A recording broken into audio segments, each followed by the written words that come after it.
Mummy जी वो मैं कह रही थी कि आज खाने में क्या बनाना है। अरे बहू ऐसा कर तू आज आलू की सब्जी और पूरियाँ बना ले। अब मम्मी जी अभी 2 दिन पहले ही तो अपने घर में पूरियाँ बनी थी ना, तो आज फिर से पूरियाँ बनाऊं? अरे बहू कितने साल हो गए तेरे शादी को, अब तक तो तुझे सबकी पसंद नापसंद समझ जानी चाहिए थी ना, है?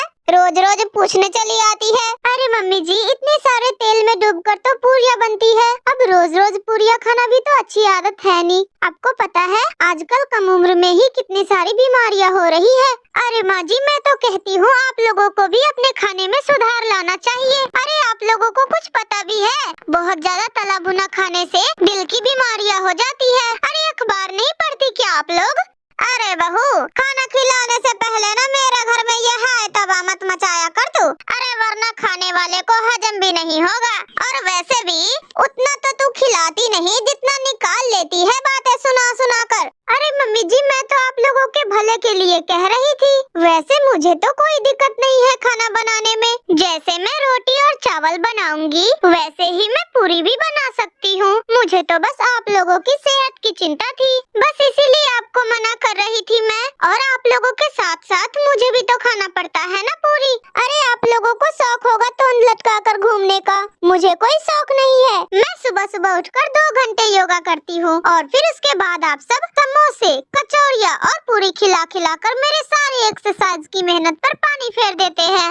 अरे मेरी डॉक्टर आइन बहू, तेरा अगर प्रवचन हो गया हो तो जाओ जाकर खाना बना लो, 8 बज गया है, अभी तेरे ससुर जी खाने के लिए शोर मचाने लगेंगे। मम्मी जी आप लोगों को डर नहीं लगता कि कल को कोई प्रॉब्लम हो गई तो फिर क्या होगा? ना आप लोग एक्सरसाइज करते हो, ना सुबह के वॉक पर जाते हो, और योगा करने के नाम पर तो आप लोग भाग खड़े होते हो। और उस पर भी आप लोगों को खाना ऐसा खाना है कि अच्छे से निचोड़ लो ना तो 2 दिनों का सब्जी बनाने का तेल निकल आए।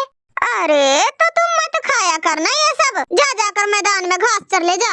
अपनी सास नीलो चिड़िया के कहने पर टुनटुनी चिड़िया पूरियाँ तलकर डाइनिंग टेबल पर लगा देती है। ऐसे ही खाना खाने के कुछ देर बाद, अरे माँ मेरे पेट में बहुत जोरों की दर्द होने लगा है, समझ में नहीं आ रहा ये क्या हो गया मुझे अचानक से। अरे बेटा पर अचानक से ऐसे तेरे पेट में दर्द क्यों होने लगा?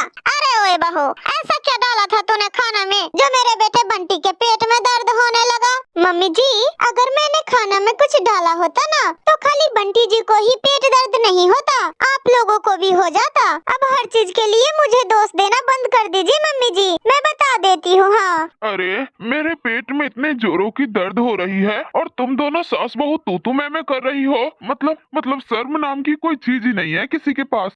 अरे बेटा तू चिंता मत कर, हम अभी तुझे डॉक्टर बुलबुल के पास लेकर चलते हैं। फिर नीलो चिड़िया और टुनटुनी चिड़िया बंटी कबूतर को लेकर बुलबुल डॉक्टर के पास जाती है। देखिए मिस्टर बंटी आपकी लीवर की हालत इतनी ज्यादा खराब है कि जब तक आपकी तबीयत ठीक नहीं हो जाती तब तक आपको उबला हुआ खाना ही खाना पड़ेगा। अब सुन लिया आप लोगों ने, इसी बात का डर था मुझे। जिस हिसाब से हमारे घर पे खाना बनता है ना, अब धीरे धीरे हम लोगों का भी यही हाल होने वाला है। अरे अब और खा लो दिन रात पूरियाँ, अब डॉक्टर ने तो उबला हुआ खाना खाने के लिए बोला है, अब क्या करोगे आप लोग? बंटी कबूतर अब काफी दर्द में था, इसलिए फिलहाल तो वो उबला हुआ खाना खाने के लिए खुशी खुशी तैयार हो जाता है। बेटा अब तेरी शादी के लिए लड़का देखना होगा, अब मैं तेरी शादी कर दूंगी। क्या मम्मी आप भी जब देखो तब शादी शादी शादी? अरे परेशान हो गई हूँ मैं, अभी अभी तो मेरा ग्रेजुएशन पूरा हुआ है, अभी मेरी उम्र ही क्या है, मुझे शादी में कोई इंटरेस्ट नहीं है, मुझे कोई शादी वादी नहीं करनी। अगर आपको इतनी ही पड़ी है तो आप ही कर लो ना शादी मेरी जगह। अरे चुप कर जा बेशरम, तेरी उम्र में तो मेरे 2 बच्चे हो गए थे। अरे शादी मैं तेरे कोई ऐसे वैसे घर में थोड़ी कर दूंगी, अच्छा पैसे वाला घर ढूंढूंगी तुम्हारे लिए, जॉइंट फैमिली होगी तो कोई दिक्कत नहीं होगी। अरे सारे काम तो तेरी जेठानी और सास ही कर देंगी। मम्मी कुछ भी हो मुझे शादी नहीं करनी। ऐसे टुनटुनी चिड़िया गुस्सा होकर वहाँ से चली जाती है और अपने कमरे में जाकर बहुत रोती है। इस उम्र में कौन शादी करता है, मुझे बाहर अकेले जाने भी नहीं देते, मैं तो नहीं शादी करने वाली हूँ, चाहे ये लोग कुछ भी कर ले। नीलो चिड़िया टुनटुनी चिड़िया के शादी के लिए कमर कस लेती है और उसके लिए लड़के ढूंढने शुरू कर देती है। नीलो चिड़िया अपनी हर मुमकिन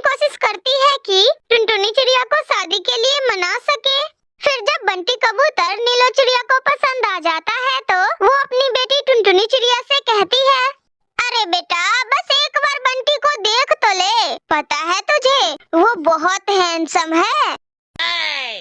माँ तुम भी ना, तुम्हें तो पता है ना कि मुझसे घर के किसी भी काम या फिर कोई भी चीज की समझ नहीं है मुझ में। मैं वहाँ जाकर क्या करूँगी, सबको कैसे संभालूंगी वहाँ पे।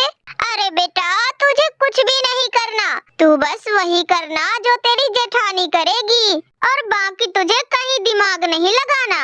और फिर घर संभालना कोई तोप थोड़ी ना है। अरे मुझे भी कौन सा कुछ आता था जब मैं शादी करके आई थी इस घर में, तो मैं भी बिल्कुल वैसा ही करती थी जैसे जैसे मेरी जेठानी करती थी। और आज देख ले, आज मैं कहाँ हूँ।